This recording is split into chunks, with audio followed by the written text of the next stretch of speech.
오늘도 클릭해주셔서 감사합니다. 구독과 좋아요 부탁드립니다.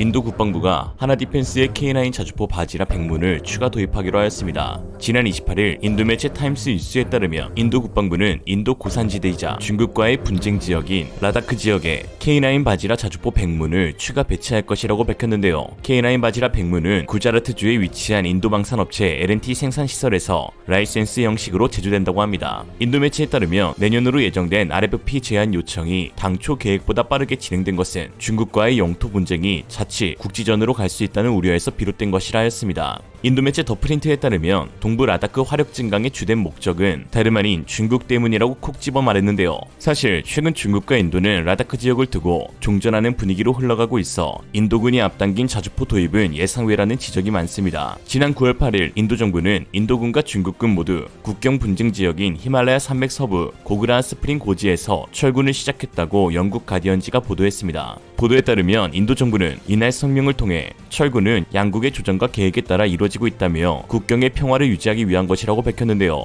양국군의 철수는 무력 충돌이 발생한 지 2년 만에 이루어진 것입니다. 양국이 평화협정을 맺고 군대를 철수하기로 한 배경에는 지난 15일 우즈베키스탄에서 열린 상하이 협력기구 RCO 정상회의를 앞두고 여러 정치적 변수들이 작용한 것인데요. 중국과 인도는 러시아의 우크라이나 침공 이후 탈러시아 행보를 보이고 있는 중앙아시아 국가들과의 협력을 추진하며 영내의 영향력을 확대하려는 공동된 목표를 확인한 바 있습니다. 서로 싸울 때가 아니라 동국권의 탈러시아 움직임을 극대화해 러시아를 앞선 대부 국가로 성장하겠다는 야심이 있었던 것이죠. 특히 인도 나렌드라 모디 총리는 지극히 현실적인 자국의 실리를 쫓는 데 유명한 인물입니다.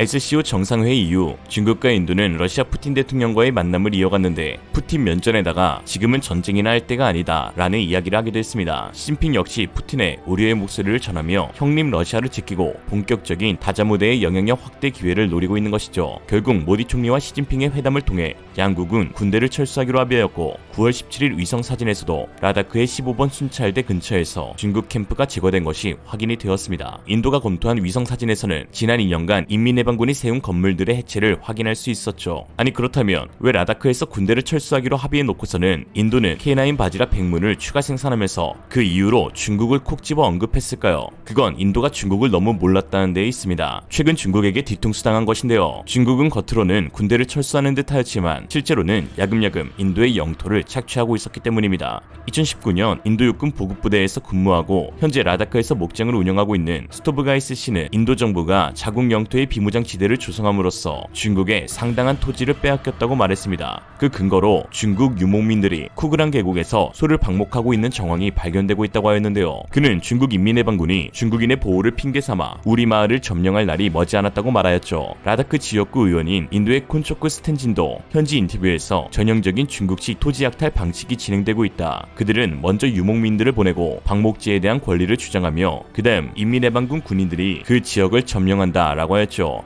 그러면서 인도 육군은 분쟁 지역이 전혀 아니었던 곳까지 철수시키고 있는 반면 중국군은 전통적으로 인도군이 순찰했던 지역에 배치되고 있다고 하였습니다. 실제로 두려움을 느끼고 있는 라다크 인도 현지인들은 살던 곳을 떠나 이주하려는 계획을 세우고 있습니다. 인도 입장에서 현지인들마저 이곳을 떠나게 된다면 영유권 주장에 대한 명분을 잃을 수도 있게 되는 처지에 놓인 것이죠. 라다크에 거주 중인 인도 현지인들의 불안과 불만의 목소리가 커지자 인도 집권 바라티아 자나타 당의 프리야 세티는 나렌드라 모디 총리 치하에서 인도는 라다크에서 한치의 영토도 잃지 않을 것이라고 말하며 주민들이 떠날 위험에 놓이지 않도록 더 강력한 화력을 유지할 것이라고 밝혔습니다. 그리고 곧바로 10일 뒤 K9 자주포의 100문 추가 도입이 확정된 것이죠. 인도는 뒤늦게 중국의 화전 양면 전술이었음을 깨닫고 있습니다. 중국이 그렇다면 아닌 거고 아니라면 그런 거다. 즉 시진핑이 손 내미는 건 더 세게 잡아뜨리기 위함이었던 것입니다. 앞에서는 평화를 이야기하면서 동시에 뒤에서는 전쟁을 준비하고 있었던 것이죠. 사실 중국이 먼저 라다크 지역에서 양국의 군대를 철수시키자고 제안했던 숨겨진 이유가 있는데요.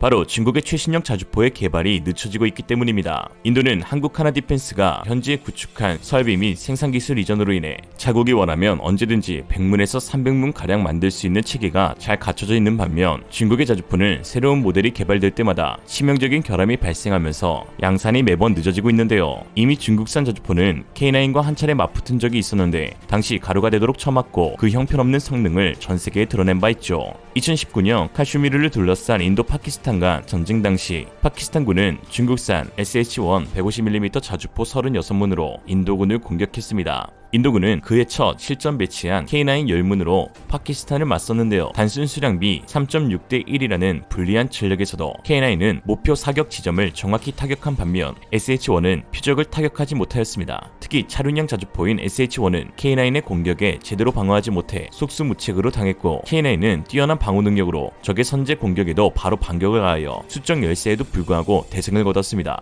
이 계기로 중국은 궤도형 자주포 PLZ-05의 수출형 PLZ-45를 파키스탄에 수출하기도 하였습니다. 그러나 PLZ-05 역시 치명적인 결함이 있었는데요. 바로 포탄을 쏠 때마다 차체가 요동치면서 흔들린다는 것입니다. 홍경민의 흔들린 우정보다 더 흔들리는데 그 유명한 춤추는 자주포가 바로 PLZ-05이죠. 이는 사격 반동을 상쇄하는 주택복자기와 차체의 서스펜션 성능에 문제가 있을 때 발생하는 현상으로, 즉 차체 제어 장치의 문제로 인하여 발사한 포가 제대로 탄착점에 명중하지 못한다는 것이죠. 영상을 통해 공개된 PLZ-05는 1mm 단위로 흔들리는 것이 아니라 수십도 단위로 휘청거리는데요. 1mm 틀어질 때마다 1km 거리에서 1m가 빗나가니 중국 자주포처럼 수십도가 틀어졌을 때는 얼마나 그 오차가 클지 가늠하기도 어려운 수준입니다. 팀킬이나 안 하면 다행이죠. 지금도 중국산 PLZ-05 자주포를 다룬 해외 유튜브 영상의 댓글에는 해외 네티즌들이 공통적으로 댄싱 머신이라며 비웃고 있는 상황입니다. 반면 한국 K9의 반동 제어 능력과 차체 안전성은 이미 세계적으로 정평이 나 있습니다. 일례로 폴란드는 1997년 영국 BAE 시스템의 포탑과 자국 방산업체 부마르 아벤더의 UPG-NG 차체를 결합해 자국산 크랩 자주포를 개발하였으나 반동을 전혀 잡아내지 못하면서 성능 테스트에서 실전 불가 판정을 받았습니다. 이후 K9의 차체로 교체하면서 반동 문제가 말끔히 해결되자 폴란드는 2022년 K9 648문을 도입하기로 결정하였습니다. 이런 상황 가운데 중국은 PLZ-05로는 도저히 인도군이 보유한 200문의 K9 자주포를 상대할 수 없다는 판단을 내렸고, 이에 K9을 대항할 수 있는 신형 PLZ-05B를 개발 중에 있습니다. 중국 매체 메이르 도티아오에 따르면 중국의 최신 155mm 궤도형 7륜 자주포 PLZ-05B가 트레일러에 실려가는 것이 공도에서 목격되고 있다고 하였는데요. 보도에 따르면 PLZ-05B는 기존 PLZ-05A의 엔진과 차체의 기술적 난해를 극복한 자주포이며 방호력이 크게 상승했고 반동을 잡아주는 중형 셰시로의 교체가 완료되었다고 합니다. 차체가 커짐에 따라 보기륜을 한 개 추가한 7륜으로 구성하였는데요. 여기에 분당 발사 속도를 극대화하기 위해 러시아 칼리차 SV 자주포에 사용되는 자동 탄약 장전 시스템을 도입하여 세계 최고 수준의 성능과 함께 향후 20년간 중국군의 가장 중요한 화력 지원 무기가 될 것으로 보인다고 지입으로 이야기했습니다. 중국이 그렇다면 아닌 거다의 격언에 따라 아닌 걸로 정말 개발이 완료됐다면 라다크 철수가 아닌 전력 증강을 도모했겠죠. 중국은 자국산 자주포가 전세계의 놀림거리로 전락하고 있어서인지 유독 K9에 대한 극심한 열등감을 표출하고 있습니다. 많은 중국 매체들이 K9에 대한 근거 없는 비판을 해대고 있는데, 지난해 중국 최대의 군사 전문 사이트 중 하나인 신화군 사망에 인도군이 국경에 배치한 자주포 타격 효과는 중국의 PLZ-05에 크게 못 미쳐 라는 제목의 기사를 내보냈습니다. 내용인즉슨 한국산 K9 자주포가 중국산 PLZ-05보다 형편없는 무기라는 것인데요. 여기에 22년 들어서 이집트, 폴란드 등 K9이 대규모 수출에 성공하고 인도의 추가 도입이 확정되자 다시 한번 K9 비판 기사를 특집으로 쏟아내고 있습니다. 중국 매체 왕이아오의 한 중국 군사 전문가는 자신의 칼럼에서 중국과 한국의 자주포 수출의 괴이한 현상, 좋은 품질은 팔기 어렵고 나쁜 품질은 오히려 팔기가 참 쉽다 라는 칼럼을 작성했습니다. 뭔 개소린가 싶지만 여기서 말하는 좋은 품질이란 중국산 자주포를 뜻하고 나쁜 품질은 K9 자주포를 의미하는데요. 칼럼에서는 한국의 삼성은 1998년에야 K9 자주포를 개발 완료했는데 개발 과정에서 여러 서방 국가의 핵심 부품을 조달해 만국의 호녀라라는 별명을 얻었다며, K9 자주포는 독일의 엔진과 미국의 전송 시스템, 화력 통제 시스템을 사용했지만 한국의 본체 구조 개발 경험이 부족해 조립 후 효과가 완벽하지 않고 연속 사격하면 정확도가 크게 떨어지는 문제가 있어 연속 5발밖에 쏘지 못하는 포라고 말하는 사람들도 있다고 하였습니다. 그러면서 성능은 나쁘지만 한국 K9의 가격이 워낙 저렴해 소국들의 수요가 큰 상황이고 중국 PLZ-45는 정확도가 높고 화력과 기동성이 뛰어나다는 장점이 있지만 700만 달러의 가격은 이미 K9의 2배 이상 비싸 경쟁력이 떨어진다고 하였습니다. 또한 K9을 수출할 때 생산 라인과 정비 라인을 건설해주는 등 추가 할인 혜택이 많아 단가가 250만 달러 안팎으로 낮아져 가성비가 뛰어난데, 여기에 미국산 무기 도입에 부담을 느끼는 나토 국가들은 기술은 미국이지만 가격은 한국인 K9 K9을 구매하는 것이고 정치적 리스크도 크지 않아 미국의 반감을 사지 않을 것으로 보인다고 했습니다. 그러면서 많은 나라들이 미국식 무기의 후광을 맹목적으로 믿고 있어 저가형 K9의 가성비를 돋보이게 하는 중인데, 다행히 중국의 차세대 자주포도 적재박발의 기세로 잇따라 신모델을 출시해 중국의 왕성한 과학연구 능력을 과시하고 있어